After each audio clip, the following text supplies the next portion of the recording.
Jesus afirmou no verso 17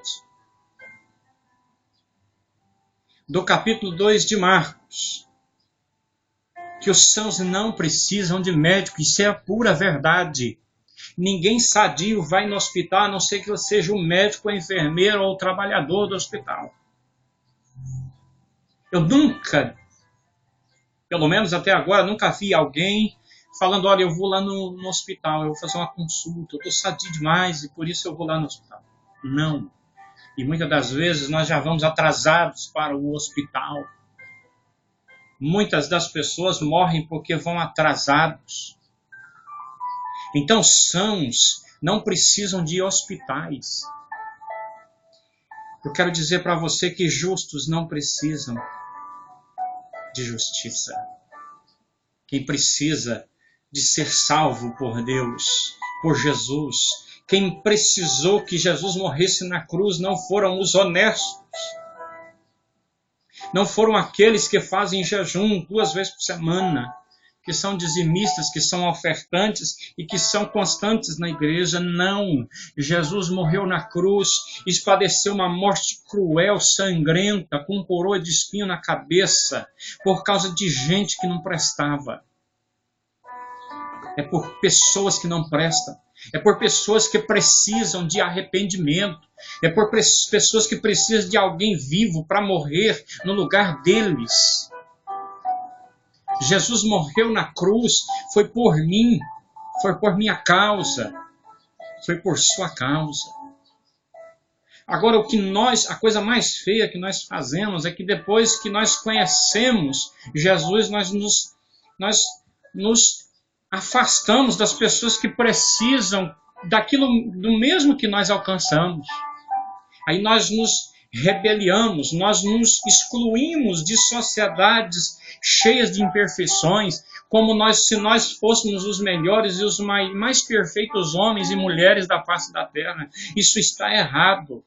Jesus, ele abandonou, ele saiu do céu, um lugar santo, um lugar de louvor, um lugar de tremenda harmonia para descer nessa terra, para ser morto numa cruz, porque eu e você somos pecadores. Somos desonestos, somos necessitados.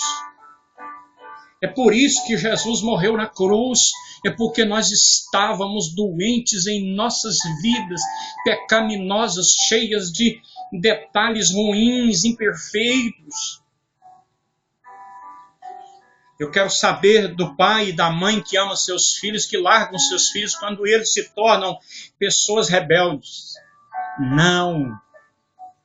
Quando as pessoas, nossos filhos são presos, são levados para outros lugares ruins, nós fazemos o contrário, nós vamos à luta, nós vamos buscar caminhos, soluções para que nossos filhos voltem para casa salvos, sãos e salvos.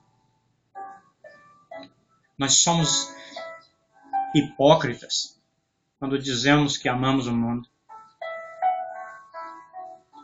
Jesus disse que Deus amou o mundo. E o sinal claro de quem ama o mundo é quem dá a vida por ele, pelo mundo. Jesus disse, Deus amou o mundo de tal maneira, e a demonstração do fato com que ele ama foi quando ele enviou seu filho para morrer no lugar do mundo.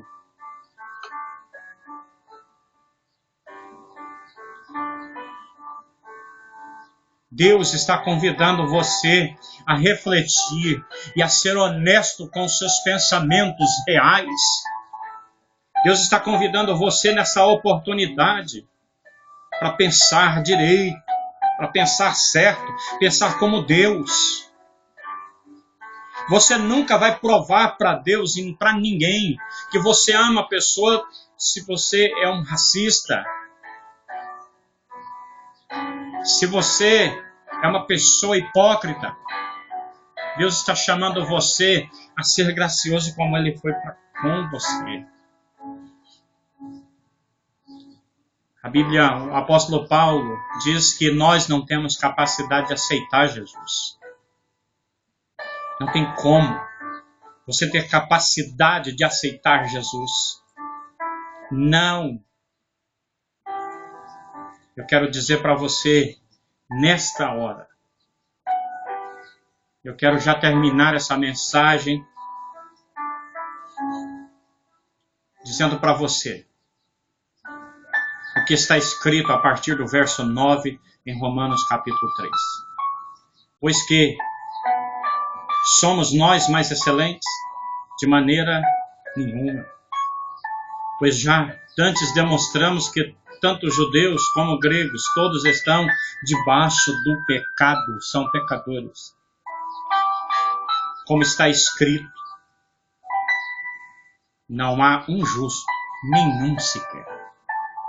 Não há ninguém que entenda, não há ninguém que busque a Deus. Ninguém vai buscar a Deus por si mesmo. Então tire da sua cabeça essa conclusão de que você é que aceita Jesus. Não, se o Espírito Santo não convencer você, você nunca vai aceitar Jesus. Está aqui, Romanos capítulo 3, verso de número 11. Ninguém que busque a Deus. E continuando o texto, diz assim: todos se extraviaram, todos. E juntamente se fizeram inúteis. Inúteis.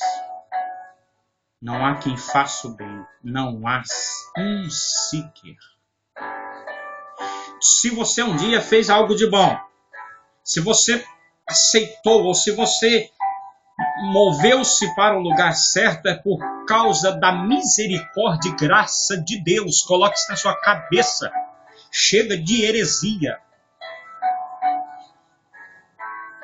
A Bíblia diz que todos nós temos a garganta como um sepulcro aberto. Abre um sepulcro, vai lá. E você vai perceber quando Deus olha para você o que Ele vê e que Ele sente de cheiro. A boca, a nossa boca, por nós mesmos, sem Jesus, sem morte de Jesus, sem ação do Espírito Santo, só cabe maldição e amargura. O texto diz que as nossas línguas tratam enganosamente e são como peçonha de cobra que está debaixo dos nossos lábios. Os nossos pés são ligeiros para derramar sangue. Em nossos caminhos há destruição e miséria. Isso sou eu sem Deus. Eu não tenho capacidade de chegar a Deus se Deus não chegar primeiro a mim. Deus, nós acreditamos em Deus porque Jesus morreu na cruz. Não é porque Jesus morreu na cruz que nós acreditamos apenas, não. O texto continua dizendo assim: em nossos caminhos a destruição e miséria, e não conhecemos o caminho da paz. A Bíblia diz que nós estávamos mortos nos nossos próprios delitos e pecados quando Deus se manifestou e nos salvou. Morto não toma decisão.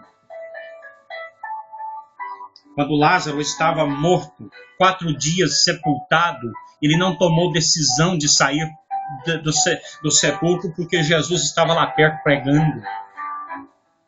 Jesus tomou primeiro a decisão. Depois Lázaro saiu. Você precisa colocar na sua cabeça que salvação é fruto de graça e não de obras. Deus está convidando você a assumir uma postura correta e não herética diante de Deus. Deus te salvou porque Ele te amou. E você precisa de aprender a ficar alegre por isso e não ficar batendo no peito dizendo que você é bom por isso que você mesmo que aceitou Jesus. Toma uma atitude correta na sua vida.